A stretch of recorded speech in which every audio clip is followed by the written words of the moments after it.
এই মুহূর্তে বাংলাদেশ দল অবস্থান করছে ভারতের চেন্নাইতে, যেখানে আগামী ১৯ সেপ্টেম্বর সিরিজে প্রথম টেস্ট খেলবেন নাজমুল হোসেন শান্তর দল শক্তিশালী টিম ইন্ডিয়ার বিপক্ষে।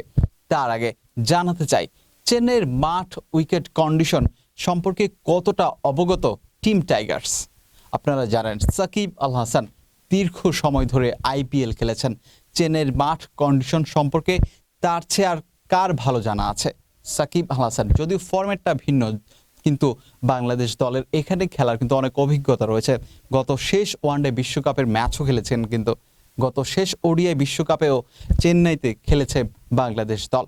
আইপিএলে মুস্তাফিজুর রহমানের আছে অনেক অভিজ্ঞতা, যদিও মুস্তাফিজ এই মুহূর্তে টেস্ট ক্রিকেট খেলছেন না, তবুও সাকিব আল হাসান এবং বাংলাদেশ দলের পুরোপুরি একটা অভিজ্ঞতা কাজে লাগবে টিম ইন্ডিয়ার বিপক্ষে। বাংলাদেশ ভারত পরিসংখ্যান এই পর্যন্ত ১৩টি টেস্ট খেলেছে দুদল, যেখানে ভারতের আধিপত্য বিস্তার রয়েছে। তারা ১১টি ম্যাচ জয়লাভ করেছে, বাংলাদেশের জয়ের পরিমাণ ০। ২টি ম্যাচ ড্র হয়েছে। তবে বাংলাদেশ দল এই অসম্ভবকে সম্ভব করতে চাইবে।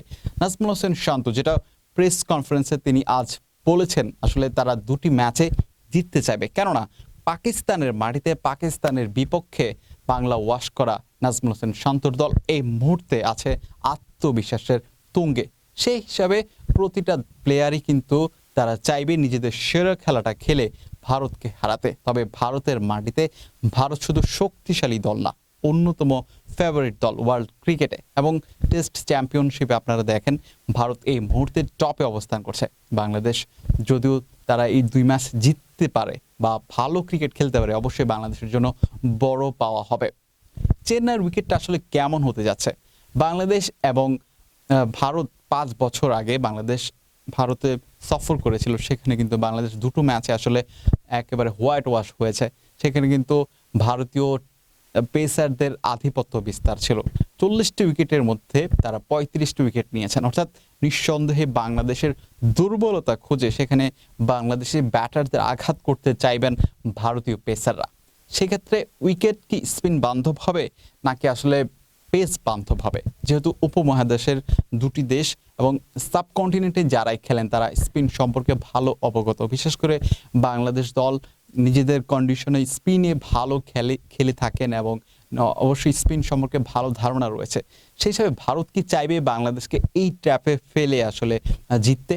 তবে ভারতের মতো দলে জসপ্রীত বুমরার বিপক্ষে কখনোই বাংলাদেশের ব্যাটাররা আসলে টেস্ট খেলেনি। সেক্ষেত্রে অন্যতম থ্রেট হতে পারেন জসপ্রীত বুমরা।